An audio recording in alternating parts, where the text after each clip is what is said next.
the Rise Up See Red podcast, all about the Arizona Cardinals and the NFL, featuring insider and outsider perspectives. Enjoy the best hour of Cardinals talk on the web. Now here are your hosts, Jess Root and Seth Cox. Hello, Arizona Cardinals fans, and welcome to the latest edition of the Rise Up See Red podcast, the best hour of Cardinals talk on the web. I'm your host, Jess Root from CardsWire.com, USA Today's NFL Wire site covering the Arizona Cardinals, and we're on episode 468, the third show of our Week 4 schedule. Seth Cox and I reviewed our game against the Cowboys on Tuesday night and recorded as well our Cardinals-49ers preview for this week as the Cardinals are on the road in Week 4. Facing the 49ers for the first divisional game of the year. But this is our guest show. And friend of the program, Kyle Madson from NinersWire.com, the USA Today NFL Wire site over there. Kyle's been on the show a few times doing previews for the opponent previews in the offseason, but we've got him back to talk about the matchup this week. Kyle, thanks for coming on. Yeah, man, anytime. You hit me up, I'm in here. I'll talk about the Lions if you want me to. Man. I'm ready to go. that would be you know, the Lions aren't bad to talk about at least this year. I know, man. They're kind of fun. But so 49ers, not unexpectedly, 3-0 to start the year. They've scored 30 points a game, literally 30 points exactly in each of their first 3 games. They are scoring the ball. They are incredibly efficient. They are playing great defense. Is there anything unexpected that what we've seen out of the 49ers so far this year? Not really. You know what? Yes, actually. Yeah.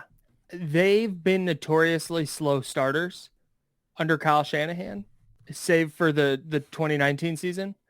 But I picked them to lose Week 1 in Pittsburgh because that's just the kind of early season game they lose. They're traveling across the country. It's what I thought was going to be a good Pittsburgh team, and they're just okay. And they ended up not only winning that game, but really just controlling it from the outset. It was never close, and I didn't expect it to go that way. And then in Week 2, I don't want to say they struggled with the Rams, but they were tied at halftime, and then really took control of that game in the second half. Although I will say with that Rams game, I was very pleased with Sean McVay's decision to kick a field goal at the end of the game for the backdoor cover. That was classic. I don't know why they did it. Unbelievable move. Why? So his logic after the game was basically they didn't want to run a play and get anybody on offense hurt. And I kind of respect that. Like, you're going to eat your 4 seconds anyways. You're not going to win. You're down 10 with 4 seconds left. You can throw a Hail Mary, which maybe Matthew Stafford gets landed on, or maybe Puka Nacua lands funny in the end zone, jumping for a Hail Mary. You know, so something weird could happen. I respect just taking the field goal and covering. Good teams win, great teams cover. We all know this. The Cardinals are 3-0 against the spread this year. Yeah, the Cardinals. Hey, we can get to that. I have thoughts, but yeah, and then they went out and throttled the Giants for the most part. The Giants game was interesting for me though, because I really didn't think they played that well, San Francisco. Well, it was 20-12 after 3 quarters, and you're like, oh, close game, but the Giants were playing like garbage. Yeah, it didn't feel that close, and the Niners just weren't playing well offensively. But then you look up and they have 30 points and 440 yards of offense, and they've gone 5.7 yards per play, and it's like, what the? Sure, man. So I've been optimistic. I'm not typically super optimistic about this team just because the quarterback situation has been what it's been. But given that I think they're going to play better down the stretch like they have in previous years, that they've started 3-0 and just kind of dominated these games, leads me to be a little more optimistic about them than I've been in the past. How impactful has Christian McCaffrey been since he was acquired last year into the potential of having him? Like, let's hope he's like. I mean, from the Cardinals fan, there's a quiet hope that he's not healthy all year. Sure. And I hate saying that. It's like, have him, slight calf strain, nothing major. But the potential of having Christian McCaffrey, that run game was already a top schemed running game in the NFL, and then you add probably the most talented running back in the NFL when it comes to entire skill set. And you guys have had good running game. Like when you're getting production from Raheem Mostert and Matt Breida and Elijah Mitchell and literally everyone except for Trey Sermon. Poor Trey. What is it meant to have just an absolute stud at back? It's so I don't want to disparage Brock Purdy here, but a lot of Brock Purdy's success is because of Christian McCaffrey.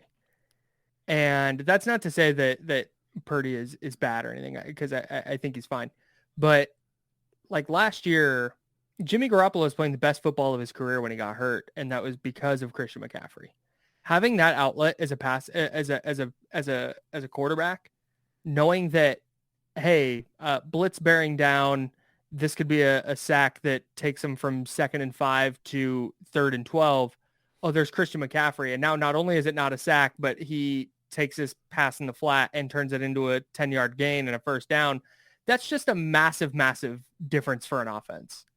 And he's not been as impactful as a receiver this year from a number standpoint. But when he swings out into the flat, or he lines up in the slot and runs an out or runs a slant, it draws so much attention from the defense that it leaves Brandon Ayuk wide open. It leaves Deebo Samuel wide open, or George Kittle, or whomever. And so Purdy's been excellent in the intermediate areas of the field. He's completing like more than 85% of his passes from 10 to 19 yards. So it's still like last year. Didn't you say it was something like 80%? Yeah. Just such a fluky, and he's maintaining that this year. He's improved it. Wow. And I think it's and that's not because Brock Purdy is this electric passer. He's fine. But it's because when Christian McCaffrey floats to the flat, there's a corner that's going to stay there. There's a linebacker that's moving that way, and there's a safety with eyes on him. And meanwhile, Brandon Ayuk is cutting open in the middle of the field for 14 yards. Like, it's just because you have to respect number 23. So that's where McCaffrey has really been impactful for the Niners offense. But honestly, I don't want to say I overlooked him as a runner, but I kind of did, because everything I thought he would be was like, oh, he'll do all this stuff for their passing game. Their running game's been fine, but he's just an elite running back who creates yards that this offense doesn't necessarily create. And when you put those two things together, I mean, he's leading the league in rushing by like 80 plus yards. And that's not just the scheme. He's an unbelievably talented player. Yeah. And like I said, for everything good that Brock Purdy has done, this Niners offense is averaging 30 plus a game over its last, I think 8 or 9 regular season games. And the only game they've lost was when they were down to no quarterbacks. Yeah. That's insane. That's insane. But well, and I look at, because like the Cardinals have had a lot of success running the ball early in the year, and they're getting really good production from James Conner, who's number 4 in the league right now in rushing. Really good player. But like the success of their running game is only partially because of him. They are also they've also had explosive plays by Hollywood Brown, by Rondell Moore in the run game, Joshua Dobbs from the quarterback position. And you look at the running production from the 49ers of their 488 total rushing yards after 3 games. That's absurd. 353 of it come from McCaffrey. And like everyone else is just spelling him, and hasn't been the big plays. The Cardinals have gotten explosive plays from other players in the run game and have been steady with Connor. It's been pretty much Christian McCaffrey who's producing all of that. Yeah. Yeah. And that's a little bit of, I don't want to say a problem, but it could become a problem. They need to, and they figured this out a little bit against the Giants, but Elijah Mitchell had 5 carries in week 1. He only played 10 snaps. In week 2, he didn't play at all. And then in week 3, he was getting in for like a series. And then he got in, and I think the first series of the game, and they really started using him to spell McCaffrey. And I think Mitchell had 28 snaps and had 14 touches. It's like, that's more, I think, the distribution that they're going to want, because Elijah Mitchell is a good player. Like, you want to get the ball in his hands, especially on those outside zones. But then B, you need to take some of the workload off Christian McCaffrey, right? Because that workload is not sustainable if you want him to be as effective as possible come January, which is where this team has its eyes set. Right. Brock Purdy, interestingly, like he's been more than adequate, and he does have flaws. He misses throws. However, it appears that his strength happens to be perfect for this system because of his ability to be incredibly efficient in the intermediate throws. It creates so much stress on opposing defenses because then you have to have the safeties creep up, which, if they creep up too quickly, then you've got a deep throw down the field. You've got to drop guys a little bit more, which opens up the running game. And so for as potentially the limitations that Purdy has as a player, his ability to be not only good but great. And you told me in the offseason, you had no idea, like you felt that was a fluky stat, but the fact that he's able to maintain 80+% completion percentage in intermediate throws, that's incredible. And I don't know how you defend that. He's 19 of 21 this year. That's 90.5%. Holy cow. It's unbelievable. I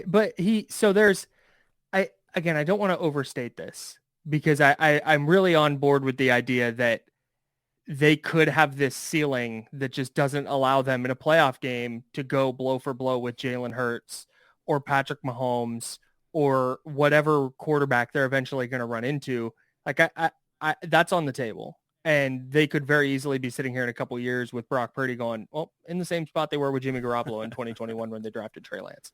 Like that's there, but he does a couple of little things better than Jimmy Garoppolo did that I think raises their ceiling, even if he's not as talented from just a physical standpoint as Garoppolo was. A, he doesn't throw blind interceptions into the middle of the field like Garoppolo did. B, he throws the ball away. There were so many times the Niners would get into second and short, and then they'd wind up in third and long because Garoppolo took a bad sack because he wouldn't get rid of the football, or he'd throw it into a window that wasn't there and it would get intercepted. Purdy is also very good at creating plays out of structure where he navigates the pocket and maybe gets outside and keeps his eyes up the field. That's something he was good at last year, and he's continued to be good at it this year. And again, he's not elite. He's not Justin Herbert. He's not Patrick Mahomes. He's not a top 10 quarterback or anything. But the Niners have lowered the bar so far for their quarterback play with how good their roster and their offensive scheme are that he has cleared that bar in a way that other quarterbacks they've had haven't been able to. So I think the ceiling on their offense is higher than it's ever been under Kyle Shanahan. Now, is it high enough to compete with an elite quarterback come postseason? TBD. Well, but for now, it's working. It depends on a lot of is McCaffrey healthy? Can they continue to produce that way? And then we haven't even talked about the defensive side of the ball, where they've got 5 interceptions in 3 games now. Only 8 sacks, and of that, only 1 is from Nick Bosa. And so he hasn't rounded out in the form. But what is going well for the defense, and how is it fair that you guys were able to get Javon Hargrave when they already had elite play on all 3 levels? I think that's something the league should have been able to veto. Like in fantasy, you can veto these trades or signings. No, you can't do that. Well, if the Eagles are going to be allowed to do everything they've done with drafting Jalen Carter and Nolan, keep getting all the Georgia players. Yeah, it's ridiculous. So you should put a limit on how many players you can have from the SEC. Signing Javon Hargrave legitimately was what the Niners needed to do, I think, to keep up. And he's been as advertised. He is ridiculous. There's 2 or 3 plays a game where it just looks like he didn't get blocked. And you think, oh, wow, somebody blew an assignment. And then you watch the replay, and they didn't blow an assignment. They just whiffed. So he's been as advertised. That's opened things up in the middle for Eric Armstead, who's a good player in his own right. And then Nick Bosa has been, you can see it. He just had, he didn't have a preseason. Right. He sat out. So he didn't get any football reps till September. Yeah. He signed on Thursday before the season started. He jogged around at practice a little bit Thursday. They do walkthroughs on Friday, and then he played in a game on Sunday. And the Niners had 5 consecutive 3-and-outs on defense, so they wanted him to play 30 to 40 snaps. He wound up playing 35, but he played all 15 snaps to open the game, but they weren't on the field consistently for him to build up that conditioning. And so he was fine in week 1. He was just okay. Week 2, again, just okay. And then last week he finally gets a sack, but you can see it. The pressures are still there for him. Well, and he's still a really good run defender. As long as he's healthy, you don't worry about him. His talent is incredible. No, he's Now, there's Drake Jackson. At some point there's Drake Jackson. Yeah, he's complete disappointment last year from what you told me. And look at that. 3 sacks in 3 games. Yeah, well, he had all 3 were in week 1, but it was a perfect encapsulation of what the Niners need from Drake Jackson. And that is Javon Hargrave, Eric Armstead, blow up the pocket, quarterbacks running around. Drake Jackson, crazy good athlete, go chase him down. Go finish that playoff. Because I don't think he's at a point as a pass rusher where he's just going to go win one-on-one. Like, he will sometimes. But you can't just line him up and say, okay, Drake, go get the quarterback. But he has a really high motor, and he's a great athlete. And I think that he's going to be able to rack up some sacks just by virtue of cleanup from what the other players kind of create. It's perfect. Like Marcus Golden when he was first with the Cardinals, and actually Marcus Golden is a perfect secondary pass rusher. He cleans up sacks because they run away from other guys. And when you play with like LaMarcus Aldridge, his motor is incredible. I don't know if that's the case with Jackson too. So all you have to have is a modicum of athleticism and a motor that doesn't quit. And when you're with talent like that on the field, you're going to get guys coming your way. Yeah, and I think Jackson kind of realized that. And he's just a freak athlete. He bats down. He had a couple of plays in the preseason where I think was it the Chargers tried to just like little screen, a wide receiver screen, and Jackson just recognized it and got upfield and just jumped and knocked it down. And then they tried to run it again and he almost intercepted it. So he's a, the athleticism's there, the motor's there. It's just going to be a matter of, how impactful are the other rushers and are they getting to the quarterback first? You've still got the incredible duo of Fred Warner and Dre Greenlaw.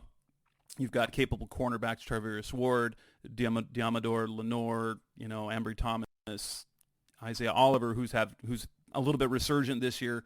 And then your safeties are fantastic. I mean, are there weaknesses in this defense at all? Yeah, I think their cornerback situation is still a little suspect for me. Isaiah Oliver was a mess. I didn't in our last. Well, it changed a little bit, but it's because of some stuff I heard. But I was ready to not put Isaiah Oliver on the 53-man roster. He was that bad in the preseason, and they signed him to be their starting nickel. And then they're talking about, they're going to rotate nickels, and he can do this role and that role. And I was like, okay, he's going to be on the team, but man. I don't love it. But then in week 2 against the Rams, he had the 3 biggest defensive plays of the game.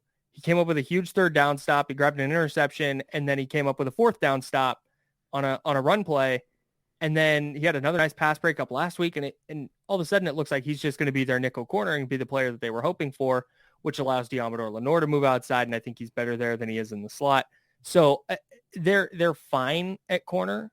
But if they run into a situation where the pass rush isn't working, you don't feel great about Diamador Lenore and Isaiah Oliver running around in the secondary trying to cover guys for 3-4 seconds. How has moving on from Robbie Gould to go to Jake Moody, how has the rookie been so far? Cash. He's been unreal. He couldn't make a kick in the preseason, honestly. So the wildest thing. So it's part of the process. It's just part of his preparation process, probably. Well, they drafted him 99th, which is insane. That's bonkers. so the take for me was, this guy's got to be Justin Tucker. Like, he's just got to be out the gate awesome. And then he comes out in his first preseason game, misses his first 2 kicks. Next preseason game, misses an extra point. Makes the game-winning field goal, but snuck it just inside the upright. And then he got hurt, and he didn't play in the final week of the preseason. And he was rehabbing basically all the way up until the season opener. And in practice, just doing short, 30 to 35 yards. And I honestly think, and I said this at the time, that I thought that was going to be good for him, because it allowed him to get out of his head of what am I doing right, what am I doing wrong, and just focus on rehab and focusing on just kicking the ball again without a quad strain. And he's come in. He hasn't missed a field goal. He's been down the middle with everything. He hasn't missed an extra point.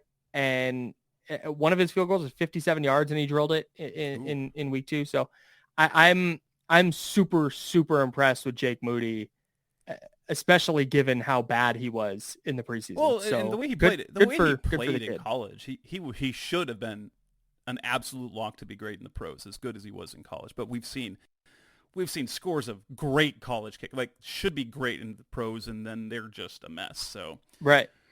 But yeah, coming up next on the Rise Up Seaward podcast, Mr. Cardinals talk about. Let's talk more specifically about this matchup. Where do they match up well? What struggles maybe will the 49ers have with the Cardinals, if any? That's coming up next on Rise Up Seaward. We're back on the Rise Up Seaward podcast, Mr. Cardinals talk on the web. So we've talked about what we know about the 49ers from Kyle's perspective, covering the team on a daily basis. How do they match up against the Cardinals? The Cardinals, the perspective on them coming into the season, they were going to be a terrible team. I never bought that narrative completely. I thought they would be better than that. I can confidently say I think that they're a good bad team, and they're fairly close to being mediocre and or a bad good team. They just haven't learned to do things, and I think one of those, if a healthy Kyler Murray comes back, I think this will be a dangerously competitive team. They're not going to threaten for the playoffs, but they'll be a dangerously competitive team as of right now. They're a very well-coached, scrappy team that's not making many mistakes. Where do you see the 49ers having any struggles at all against a team that is, on paper, highly overmatched talent-wise? I don't know if the Niners are going to be able to block the Cardinals. I think the Cardinals pass rush has been really, really good this year. And that's something that, and not only are they, I think better than I think a lot of people expected, but the way, like specifically against Dallas, they just try their asses off, their rear ends off. Sorry. They just try their rear ends off. We can say ass. And it's fine. Okay. Sorry. I wasn't, they just try really, really hard. And there's something to be said for that. It's not to diminish them, because there's a lot of guys who try hard and don't produce, but they're maximizing, this coaching staff is maximizing what they're getting out of this group that does not have a ton of big names like Dennis Gardick and Victor Dimukeje. Like that's your two leading edge rushers. That's what's happening now. And they're just good. It's not like they're accidentally falling into pressures and sacks. So I think the Niners offensive line is definitely a little bit suspect. And if the Cardinals are going to be able to get home without bringing extra pressure and force Brock Purdy to make quick decisions where he's not reading a blitz, that could expose, I think some of the flaws in the Niners passing game. So I'm definitely of the mind, like when you go look at the line on this game and it's like 14 points. Like, come on. That feels like a sucker line though. That feels like something where I'm missing something. Like I want to hammer the Cardinals plus the 14. Well, but it's like that's what Vegas wants me to do. Maybe it is. Well, and I understand some of the things is when you get to the last 3 games, when you get nationally backed teams like the Giants, Cowboys, and Niners, those spreads are naturally going to be a little bit inflated against a team that has literally no national backing at all. So there's nobody that's out always betting the Cardinals. That I don't think those people exist. So naturally it goes that way. But at least I agree with you for that side of the offensive line. Zaven Collins against Trent Williams. Sorry, Zaven. You the best you're going to be able to do is to hold up in the run game, maybe. But yes, the right side. There's one area where I'm super intrigued to see what the Cardinals can do. It's against the Colton McKivitz, and see what both Dimukeje, Gardick, Cameron Thomas, whoever they have on that other side of the edge will do. I worry because the Cardinals keep losing defensive linemen that they just run out of horses in the middle. I know that probably like both guys on the right side of the offensive line are your biggest question marks, but we lost LJ Collier, we lost Carlos Watkins, and now Jonathan Ledbetter now has missed a couple days of practice with a finger injury, hoping he's not going to miss that game. But Cardinals are just running out of defensive linemen, and so that interior, unless Kaiser White plays the game of his life, which he kind of had last week, it's going to be rough defending Christian McCaffrey there. Yeah, and I think that's just kind of the case for every defense, right? And that's where you could see the Niners, like, when you go, oh, they're favored by 14. It's like, that's kind of that's where it is. Where things get ugly. If you can't adequately cover in the middle of the field and in those short and intermediate areas, especially with your linebackers, like that's where Kyle Shanahan is going to put a circle around somebody and say, number, 52 or whoever it is, like, this is the guy. And we're going to put him in conflict again and again and again, and he's not going to be able to figure it out. And that's how they wind up with 30 points. But again, a good pass rush blows a lot of that up. So I'm one of the people that sits here, and even before, coming on this podcast, Kyle Shanahan said it yesterday, and I totally agree with him. The Cardinals could very easily be 3-0 right now. It's be. Not, yeah, it's not, and it's not even. It's not even a stretch. It's not even they had a 21-point lead against the Giants. They choked. They just absolutely choked that game away. That was bad. The Washington game, Dobbs was terrible, and his two really fumbles gave that up. Like, that was that on Dobbs. Yep. But I'm okay. That was their first week. He'd been on the team for like 10 days. Right. They're on the road. But there's no way they should have blown that lead against the Giants, because look, we thought maybe, okay, the Giants are coming around. They looked terrible in week 1. What did they do against you? They looked terrible. So it was just the Cardinals just let the Giants look amazing for 2 quarters, and they've played 10 terrible quarters of football out of 12 that they played. Yeah, and it wasn't even the whole third quarter. It was a quarter and a half of good play. They played 20 good minutes. No, so you look at the Arizona, to me, is like 4 plays from being 3-0, and it might be more than that, but they're a few plays from being 3-0. So I don't. But they think that honestly, the first 2 weeks were their 2 of their most winnable games for like the first half of the season. And that's when I thought they would win one. I thought they would win one of those games. Then they'd get the doors blown out against Dallas and San Francisco and Cincinnati. Kyler comes back in week 6, and they're competitive from there on out. But yeah, when they lost that Giants game, I was like, we looked at the schedule and was like, will they win a game before week 11?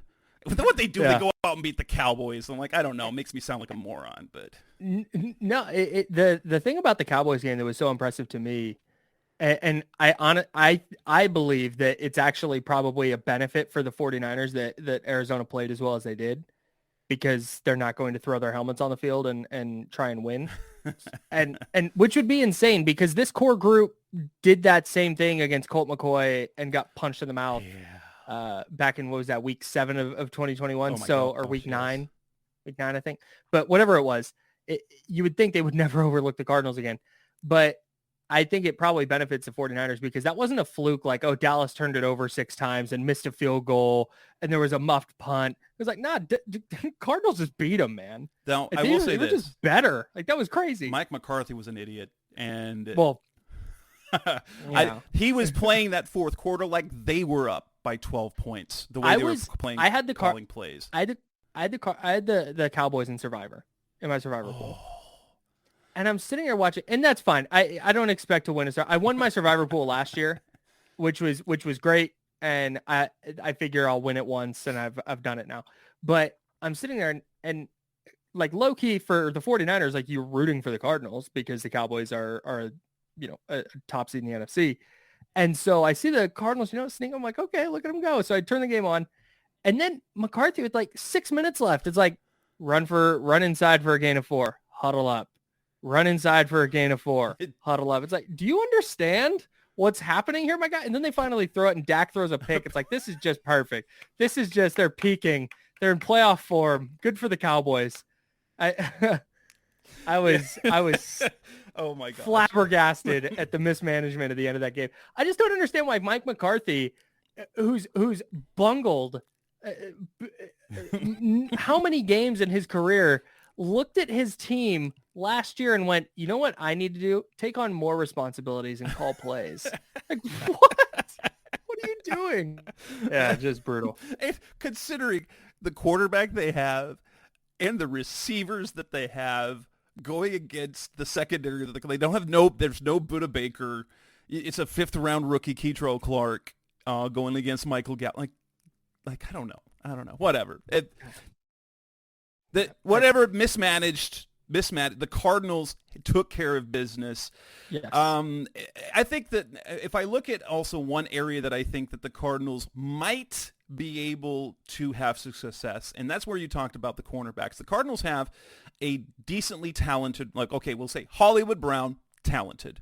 Michael Wilson, their rookie third-round pick guy, surprisingly productive so far. And while it's going to be tough sledding. So if the Cardinals can somehow get moderate production in the run game, then and avoid massive pressure on Josh Dobbs, which is going to be a task, that they can make a few plays on the outside.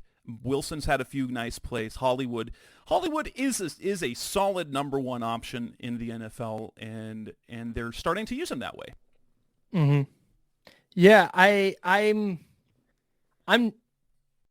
got to come around still on Hollywood Brown. I'm not all the way there yet, but it's definitely like James Conner is one of those players that when he comes in and you're facing him, it's like that guy could change a game by himself. Whether it's taking a screen and turning it into a 70-yard touchdown, or like the Niners have just done a really good job at limiting explosive plays. I think they've only given up 5 plays of 20-plus yards all year. They had 5 of those, I think, last week against the Cowboys. Yeah, so that's where, like, I'm not necessarily worried about Hollywood Brown making. Now, here's the play I can envision in my head. Josh Dobbs scrambling a little bit. Talanoa Hufanga gets way over aggressive and flies up, and Hollywood Brown's just wide open down the field. I saw that happen 3 or 4 times last year. So maybe something like that goes down. But James Conner is the guy that I circle, because it's like you just a screen and he takes it 70 yards, or it's 2nd and 11 and they hand it to him and he turns it into a 3rd and 1. It's just, he's a really, really high quality player that I just don't think there's a ton of good matchups for. You know, Fred Warner is really good and Dre Greenlaw is really good, and we know all that, but James Conner is I don't want to say matchup proof necessarily, but he's not a guy that you can go, okay, Fred Warner, you're going to take care of him and he's just going to take him out of the game. Like, that's not going to work. Yeah. I look at the overwhelming matchup is always Trent Williams against whoever, because he's just a stud at left tackle. I always love DJ Humphries versus Nick Bosa, because DJ has, for the most part, has had Nick's number. DJ's a little bit older now. He's coming off a back injury, but yeah, I think Bosa's 3 sacks, only one of them has come against Humphries in the many times that they've matched up. So it'll be interesting to see Bosa rounding into form this week, ideally, going against Humphries, who's really matched up well against him. And then, of course, if they flip him sides, he's got the rookie Paris Johnson. That's going to be, a fun matchup that way too, if they swap sides at all. Yeah, Bosa will move around definitely, especially if he's getting worked by somebody. He will pack up his stuff and try the other side. Like that is, is not something he's afraid to do. Why keep trying to do this? Because you've got this elite pass rusher. If he's having, let's make it easier. Yeah, and so it'll be interesting to see if maybe they try and do something creative. They haven't done. They do, their games and stunts and stuff, but we haven't seen them do anything with like Drake Jackson and Nick Bosa lined up on the same side, or lining Nick Bosa up, next to Javon Hargrave, like in the same gap. And they did that a lot with D Ford when he was around and healthy. So, yeah, if you can, we've seen it with this defense time and time again. If you can limit Nick Bosa, you can really make life easy on your offense. Coming up next on the Rise Up Here podcast, of our Cardinals talk on the web. Let's make our picks, predictions for this game. That's coming up next on Rise Up Red.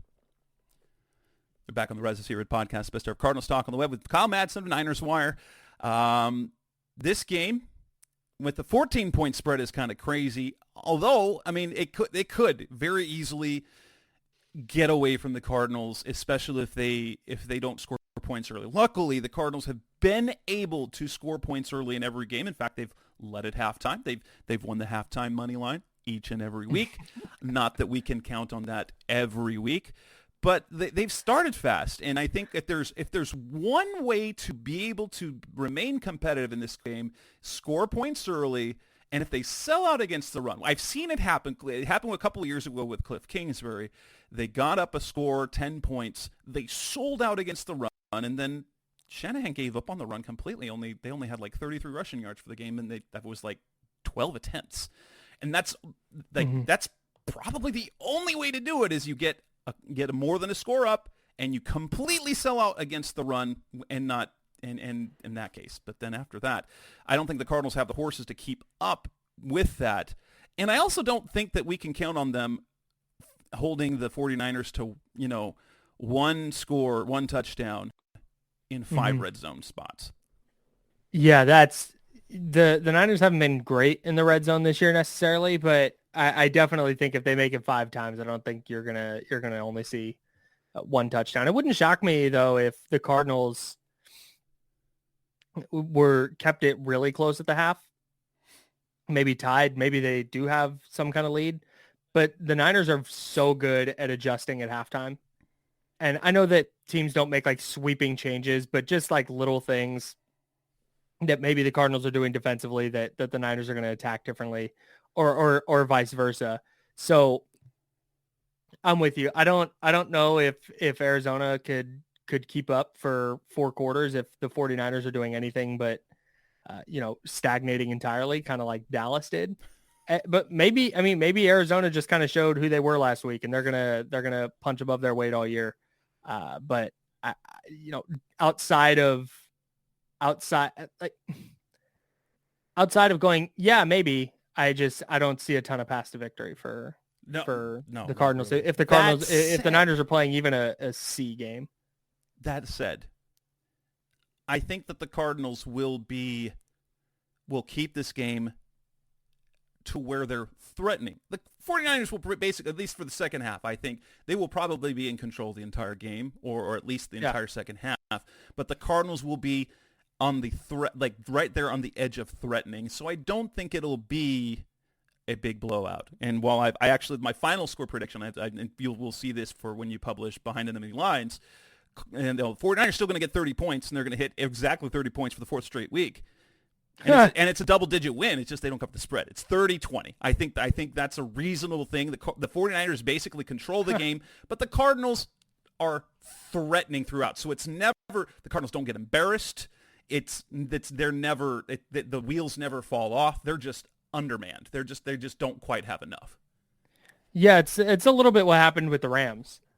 That's almost exactly how that game see went. Jonathan Gannon pulling the last-second field goal for the cover. I don't think he does that. It's funny you said 30-20 because I have a very similar score. I have 27-17. Ooh. So I think the Cardinals are going to do some things defensively that mess with Purdy early on, and I think maybe the Niners get out to a little bit of a slow start before they pull away. So. I'm right there with you though. A comfortable win where the Niners control it, but by no means is it, oh wow, look, the Cards got steamrolled. Nope. They prove once again that they're not a terrible team, but a decent bad team. Which I think when you're starting Josh Dobbs at quarterback, I don't know if you could expect much more than that. He's been so impressive. I've been blown away by Josh Dobbs, man. I was so flabbergasted by that trade. Like, okay. You're trading for a guy who's done literally nothing his entire career. And I get Colt McCoy was washed up. He couldn't do it. And which is funny. Jonathan Gannon, without saying Colt was washed up, said he was washed up. It's like, I don't think there was anything Colt didn't show us. He showed us everything. And they still cut him. And they're paying him $2.25 million to have him not on the roster because that much money was guaranteed. So like they said, he was washed up. I still thought even a washed-up McCoy was going to be a better playmaker than Dobbs. And Dobbs has outdone that. I think he's playing at his ceiling. I don't think he can play better than he's played the last 2 weeks. And which means like, if it's going to be a shootout, no way. We're talking he's playing well, and he hasn't cracked 200 yards passing yet. Yeah, but I mean, man, if you're going to play well defensively and you have a quarterback who's going to create a little bit with his legs, who's not going to turn the ball over, who's going to just be decisive and accurate, I will take that all day. When Kyler gets back, a healthy Kyler running the same offense but have a higher ceiling, this team's going to be fun as long as unless the wheels fall off defensively. They're going to be fun later on. They're not going to be good. That's the best thing. If you're not going to be good, the best thing you can be is fun. There's nothing worse than a bad, boring team. Oh, my. Been there. That was last year, 2018. Same. Holy crap. Man. And 2018, I still don't understand this. The Cardinals, historically bad, and they still beat the Niners twice. That makes no sense at all. Weird things happen when the Niners and Cardinals play. All right, Kyle. We know that you guys, Kyle's been on the show enough. Finally, Kyle A. Madson on Twitter/X, if you're going to call it that. You can find him at Niners Wire. Yeah, what a weird. I'm out. It's Twitter. But thanks, Kyle, for coming on. That wraps up this edition of the show. We'll be back. I will be back on next week with Seth to review what hopefully is not an embarrassment against the 49ers. That's Kyle Madson. I'm Jess Root. Thanks for listening. Thanks for listening to the latest edition of the Rise Up, See Red podcast. Listen to previous episodes and subscribe to the show on Apple Podcasts, Stitcher Radio, Audioboom, or many other podcast platforms so shows are delivered directly to your mobile device. Please give the show a 5-star rating and always support the sponsors who support the show. We'll be back soon for the best hour of Cardinals talk on the web. Rise up, Red Sea, be Red, See Red, and of course, Rise Up, See Red.